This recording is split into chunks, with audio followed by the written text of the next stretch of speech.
जी नमस्कार। आज मैं बात करना चाहूँगा मेधा पाटकर की। मेधा पाटकर बहुत जाना माना नाम है। देश के सामाजिक राजनीतिक क्षेत्र में काम करने वाले बहुत सारे लोगों की प्रेरणा स्रोत हैं। बहुत लंबे समय से करीब 80 के दशक के शुरुआत से ही उन्होंने नर्मदा बचाओ आंदोलन का गठन करके और नर्मदा घाटी में एक आंदोलन चलाया है। गई तो वहाँ वो थी एक पीएचडी छात्रा के रूप में Tata institute of social sciences की, और वो कोशिश ये कर रही थी कि जो लोग इस बांध परियोजना से डूबने वाले हैं नर्मदा नदी के ऊपर, उनका ठीक से पुनर्वास हो। लेकिन 2 साल के अंदर उनको समझ में आ गया कि पुनर्वास नहीं हो सकता, और उन्होंने ये भूमिका ले ली कि बांध बनना ही नहीं चाहिए, और तब से आज तक बांध के खिलाफ आंदोलन कर रही हैं। बांध तो बन गया है, और नरेंद्र मोदी की सरकार ने जो रही सही कमी थी, यानी कि जो आखिरी का जो 17 मीटर का गेट था उसको भी पूरा करा दिया, और 138 मीटर की ऊंचाई तक बांध पूरा बन गया है। पिछले साल नरेंद्र मोदी ने अपने जन्मदिन पे उसके जलाशय को पूरी अपनी ऊंचाई तक यानी कि 138 मीटर तक भरा। वहाँ पे आपको मालूम है कि नरेंद्र मोदी ने जो परियोजना का पहले हिस्सा नहीं था, एक सरदार पटेल की एक बड़ी ऊंची मूर्ति लगवा दी है, और उसको एक पर्यटन स्थल के रूप में विकसित किया है जो परियोजना का हिस्सा नहीं था। और इस पर्यटन स्थल में अब बहुत सारे लोग जाते हैं, वहाँ पे नौका विहार करते हैं जलाशय में। और जब ये जलाशय भरा गया तो उसमें बहुत सारे गांव डूब गए। ऐसे गांव डूब गए जिनका अभी तक पुनर्वास नहीं हुआ था। लोगों के घरों में पानी घुस गया, कुछ लोग मरे भी, और बहुत सारे लोगों के घर और उनकी संपत्ति का नुकसान हुआ। जिस दिन नरेंद्र मोदी अपना जन्मदिन मना रहे थे जलाशय में पानी भर के, उस दिन मेधा पाटकर और जो नर्मदा घाटी में रहने वाले ग्रामीण हैं, बहुत सारे लोग उस दिन जल सत्याग्रह कर रहे थे, यानी पानी में खड़े होकर अपना विरोध व्यक्त कर रहे थे। और जिस दिन ये सरदार पटेल की मूर्ति का उद्घाटन हुआ है, उस दिन उस इलाके में बांध के डाउन स्ट्रीम में, बांध के पार जो गांव हैं जो अब पानी से वंचित हो गए हैं, वहाँ पे किसी भी घर में चूल्हा नहीं जला था विरोध स्वरूप।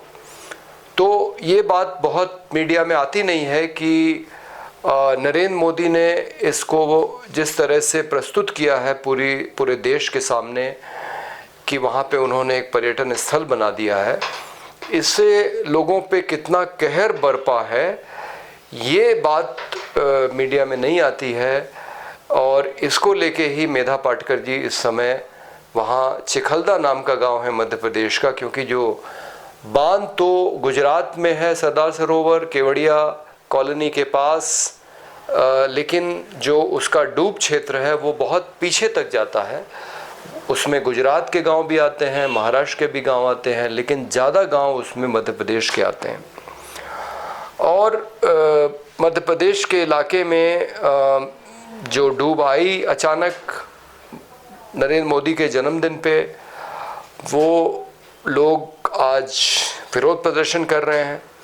मेधा पाटकर जी चिखलदा गांव में अनशन पे बैठी हैं, आज उनका 6ठा दिन है, और वो ये कह रही हैं कि बांध में जो जल स्तर है, चलिए ठीक है आपने 138 मीटर ऊंचाई तक बांध को बना दिया है, लेकिन जो उसका जल स्तर है वो 122 मीटर से ऊपर आप ना ले जाएं, क्योंकि 122 मीटर पे जो जलाशय है, जो जल भरता है बांध के पीछे, यानी नदी की ऊपरी तरफ अपस्ट्रीम में, उसमें जो गांव डूबते हैं, और 138 मीटर पे जो अन्य गांव डूबेंगे, जो अतिरिक्त गांव डूबेंगे, इन गांव का अभी तक पुनर्वास नहीं हुआ है।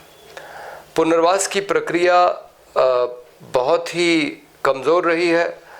हमने शुरू से देखा है नर्मदा वाटर डिस्प्यूट्स ट्राइब्यूनल में तो ये लिखा हुआ था कि यदि किसी भी व्यक्ति को विस्थापित किया जा रहा है तो उसका पुनर्वास उसके विस्थापन से कम 6 महीने पहले हो जाना चाहिए। यानी उसको एक वैकल्पिक ज़मीन मिल जानी चाहिए जहां वो अपना घर बना ले और अन्य जो उसकी जो भी सुविधाएं हैं उनका इंतज़ाम हो जाए। लेकिन ऐसा नहीं हुआ आदर्श स्थिति, और अंत में सुप्रीम कोर्ट ने ही ये कह दिया कि क्योंकि अधिकारियों ने कहा कि ये संभव नहीं है और इससे बांध के निर्माण के काम में देरी हो रही है, इसलिए सर्वोच्च न्यायालय ने ये कह दिया कि अच्छा चलिए आप बांध का निर्माण करते करते पुनर्वास कीजिए, जिसको अंग्रेजी में कहते हैं पारी पासू।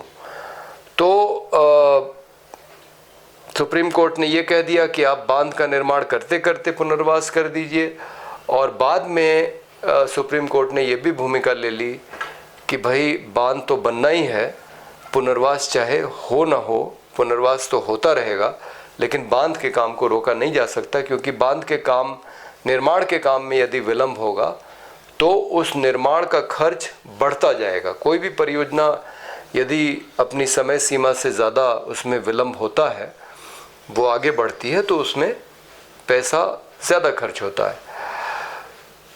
तो सुप्रीम कोर्ट ने भी अपनी भूमिका लचीली कर ली और सरकार के अधिकारियों को ये छूट मिल गई कि वो बिना विस्थापन, बिना पुनर्वास किए, विस्थापन तो होगा ही, बिना पुनर्वास किए वो बांध का काम करते रहें, बांध में जलाशय की ऊंचाई को बढ़ाते रहें, और उन्होंने यही किया। और अंत में मोदी ने अपनी उसको प्रतिष्ठा का प्रतीक बनाया और अपना जन्मदिन वहीं पे मनाया, जिस वजह से अन्य बहुत सारे गांव उस जलाशय के पानी से डूब गए और उनको तबाही का सामना करना पड़ा। तो आप देखिए ये भी कितनी विचित्र बात है कि जब हमारा प्रधानमंत्री अपना जन्मदिन मनाता है तो वो जन्मदिन तो एक खुशी का मौका होता है, लोगों को खुशियाँ मिलनी चाहिए। लोग अपने जन्मदिन पे न जाने क्या क्या करते हैं, कई लोग जाके अनाथालय में बच्चों को भोजन कराते हैं, गरीबों को भोजन कराते हैं। उनकी कोशिश ये होती है कि हमारे जन्मदिन पे हम लोगों की कुछ भलाई का काम करें। लेकिन हमारे प्रधानमंत्री ऐसे हैं जो अपने जन्मदिन पे लोगों के घरों को डुबाते हैं, लोगों की ज़मीनों को डुबाते हैं, लोगों पे कहर बरपाते हैं।